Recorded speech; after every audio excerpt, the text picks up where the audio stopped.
of the people. I am. No, I'm not a business buster. I'm not here to bust people's business. Get your money, but get out the way of this goddamn revolution. Because it's going to happen. And if you put your business and you see the constructive change of the people as a threat to your business, then we're going to have a problem. Do you hear what I'm saying? We're going to have a problem because you're going to say, well, this is my money I'm trying to get, and we're going to say, fuck you and your money. Either you're going to get part, you're going to give with this real revolution, and we're not going to be worrying about whose toes is being stepped on, and this business and that business, and because revolution is kind of ruthless. This is the most compassionate revolution that you will ever see. Revolution is usually more ruthless than this. But we're saying, look, you have your business while the transition is happening. Because when the transition is happening, like my brother said, when a transition is happening, then you have absolutely no excuse but to involve in the real prosperity of the growth of the people. Right? Because revolution would have taken place. So now you ain't got to worry about paying this white man this rent and paying this white man this, that, and the other. So when it happens, so let it happen.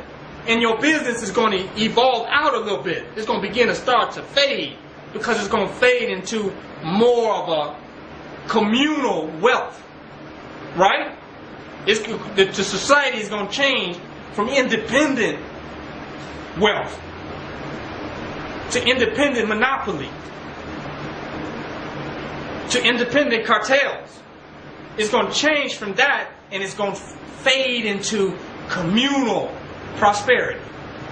But this we hope it can be a smooth process. But if the business people are too threatened because they want to hold on to their capitalistic enterprises where they have ate and sucked off of the people, where they see the revolutionary transformation as too much of a threat, right? Then they come up and try to stop it. Then it becomes a complete all-out insurrection. Then it becomes a civil war within the black nation. People holding on to the industry and the consumerism and capitalism, and people trying to free up the land and free up the resources to all of the people. That's a civil war within our own community.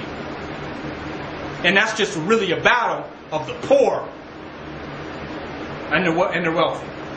Because when we start talking about giving stuff out, we're talking about the poor. You don't think it's some poor youth that cannot afford a DVD that will watch it? That don't have $25 to buy a DVD? There's plenty of them. There's more poor people that don't have the money to buy it than there's wealthy people who can buy it. So when we start talking about giving stuff out, we now start talking about reaching a people who cannot afford to get the information. And we also talking about developing something outside of a system that defines and determines how people can obtain resources. That's what capitalism is. It's a system that defines how resources can be distributed. And somebody is defining this, and he ain't black. And they're not black. So that means if your transaction does not solidify and add fortitude to our institution, then the transaction has no value. That's capitalism. You have somebody do some work for you, they say, well, how much you going to pay me? That means there's no value in the transaction of human beings outside of the fortifying of the European institutional establishment. This is right. If a bank who actually takes all of our resources and use it for white national and white imperialistic agendas, like gentrification, you know what I'm saying? All of our transactions support that banking institution. So when you go to them for a loan on some black nationalism, they tell you no. So if it's up to that institution of the distribution and the validation of the distribution of resources, if it's up to that, we will never have a nation. Do y'all hear what I'm saying? Because if you go to a bank and say, I'm about the nation bill, they're going to say, no, you're not. But if you go to your brothers and your sisters and they see a value in working together, and reorganizing the resources on the planet Earth, then you'll have a nation. Right? Because we can build it. And we have any and everything to use to build a nation. The only thing stopping us is our desire to be validated by their economic institutions. Right? Because that determines value. You got a lot of power when you can set value. A value is a principle. It's something that you stand for. These people have created value. So if you do something, it must be understood as valuable to them. Is that right? And then they determine how valuable an act is based upon how many digits and how many pieces of paper or data bank entries that they use to signify the transaction. That's a hell of a lot of power. So if I go to my brother and say, you know what, we're going to take all this wood and we're going to build us a house. He's not concerned about living in the house.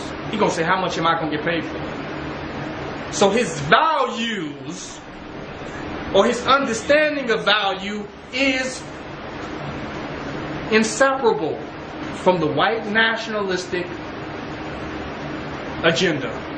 Ain't that heavy? Because his actions only become valuable when they can be validated by a currency system that continues to perpetuate white supremacy. Their faces on every dollar bill. All the corporate bankers and the high executives and the owners of the banks are Europeans. They control the distribution of the money.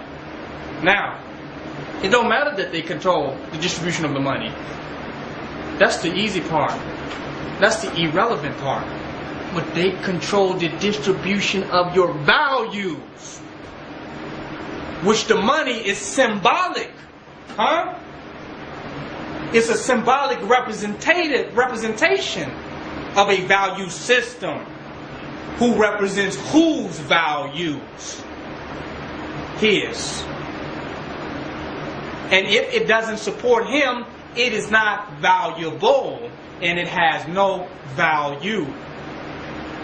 So when you say forget money, you're not saying forget prosperity and forget wealth. You're saying forget his value system. That we value what we do. And we can set and establish value among one another. Do y'all hear what I'm saying? That's when we throw out his monetary system. Because you go to a currency exchange or bank, you need an ID, you need this. You already made the money. And it's still deeper levels of attachment to his institution than even making money. You made it, but you ain't even made it yet. You still have to go and conform and assimilate and comply to even get the money. So you in chains upon chains upon chains upon chains to even get the resources.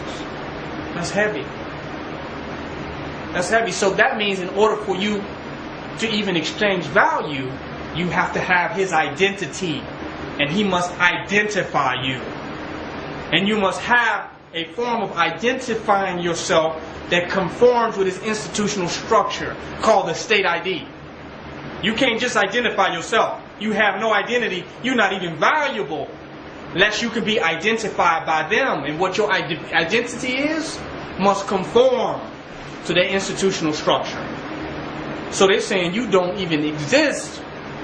You worked and got your money, but you don't even exist no matter how much money you got.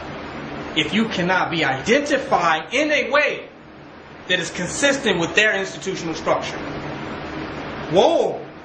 But it's your money. It is yours. You know you worked for it. Universal law know it belongs to you. But that ain't enough. You got to make sure I know who you are. And that you are a compliant of the state. And that you represent this city. And that you can be identified by this country, right? Before you can even get what is yours. And we give him that power every time we continue to engage in his monetary system. People don't want to think that deep, though.